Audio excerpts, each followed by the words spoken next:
What's good, World Squad? You know I had to come back and hit y'all with another play. On this one, man, I want to talk about BSR or Best Sellers Rank. What? Bro, what are you talking about, man? Like, what is it? Does it matter? Is it the end-all, be-all? Is it the alpha and omega of researching books or any products on Amazon? Man, without further ado, let's get into it, baby.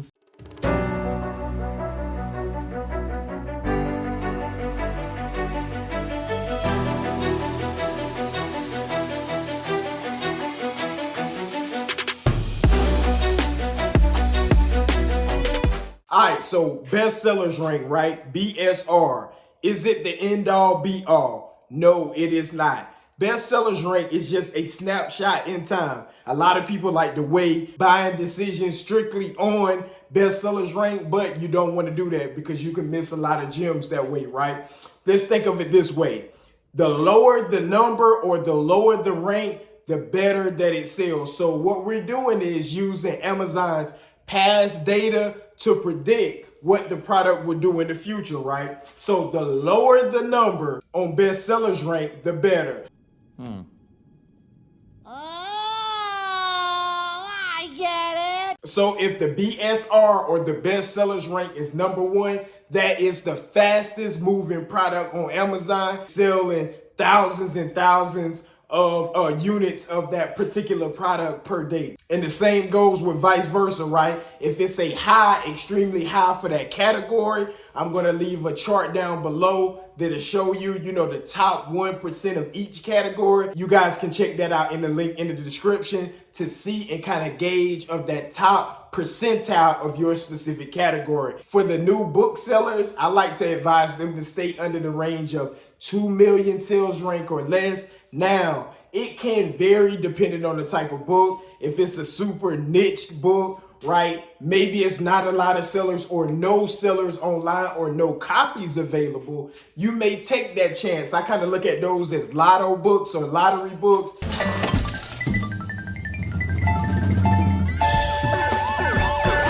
Say if the book is going for $100, $200, $300, maybe even more, and it has a high rank of 5, 6, 7 million, and it doesn't have any copies available online, and that's a niche that people every now and then come around and they're going to purchase that. Now, if you're controlling the market and you're the only person on that listing, man, if you can get the book for cheap, that's a book that I would add to my inventory. I wouldn't send it in the FBA because, man, you don't really know when it's going to sell. So why not, if you can get it for a quarter or you can get it for free, why not put it on your shelf, right? Let it sit. Even if it sells in a year or two, that's a $200, $300, $400 sale that you got for a quarter. Either way, that's not a bad investment because if push comes to shove, you can always list it at a lower price on eBay, run an auction, or we can sell it with a buyback company. They may purchase it from you at a lower price. We might not get that retail. We will not get that retail price, but at least you can get your quarter back if that's something that you're looking for. Life is good. Do you have my money? What? Do you have my money? How could I? Right. Too soon. Do you have my money? In addition to the sales rank, if you have enough time, please take advantage of using the keeper chart, right? The dips in the keeper chart are going to show you the times where at least one copy sold every dip you see on that graph, right? I'm going to try to place a keeper graph in this video. You guys should see it somewhere on the screen in the next couple of minutes.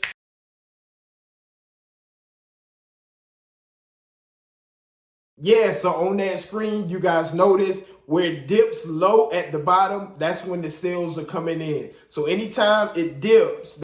Ho, brother, whoa, now. You got too much dip on your chip. That's a sale, and we know using Keeper, it's at least one copy sold. It could be multiple copies, but that's letting you collect that data of, you're like, hey, say for example, if we had a textbook, right? We know using those Keeper charts, The prime time to move those textbooks are at the beginning of a semester. So months like August is going to be hot. Why? Because that's when college kids are going back to school. Or January, the start of that spring semester, when they're getting ready to go back, they're trying to get all their books, they have their syllabus. Maybe you have a book that they need. We need to have our books online and ready. Look at that keeper chart, because some of the times during those textbook seasons, maybe you get a textbook during the all season. No, God! No, God, please, no! No! No! No!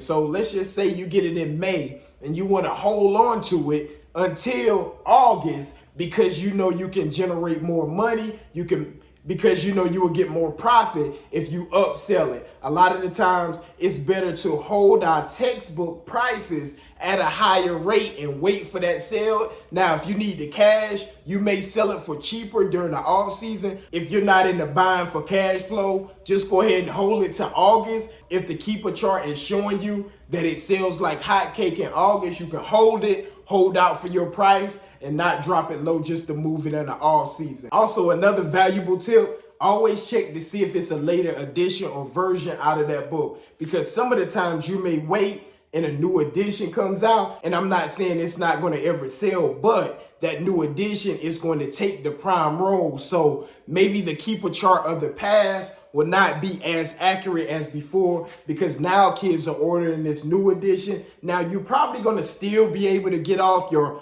older edition, but Older the bear, the sweeter the juice.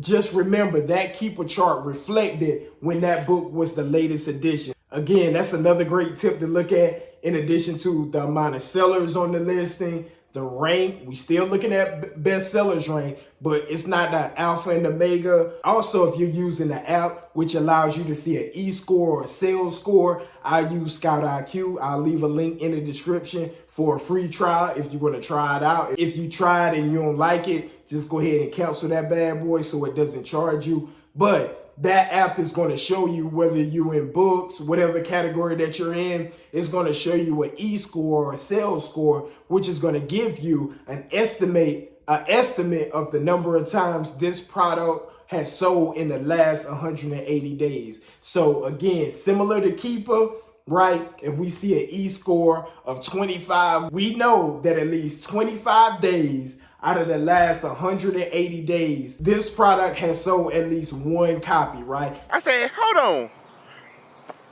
I said, hold up. Wait a minute.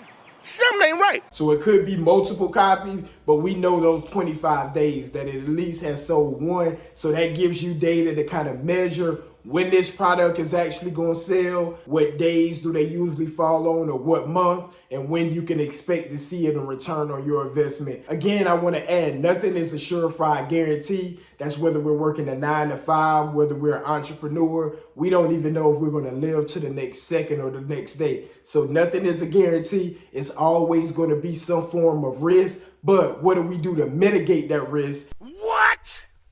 We educate ourselves, we use the data, use the knowledge, we use systems, leverage software so that we can make educated buying decisions and great investments to get an outrageous return on our investment. I know a lot of people have been asking about this best sellers rank. We do want to use it, but we want to pair it with other tools to take our sourcing and investments to the next level. If you found this video valuable, man, please hit that like. Subscribe, man. I appreciate y'all. I love y'all. I'm going to try to add as much value as I can. Stay locked in. We'll see you on the next one. Love.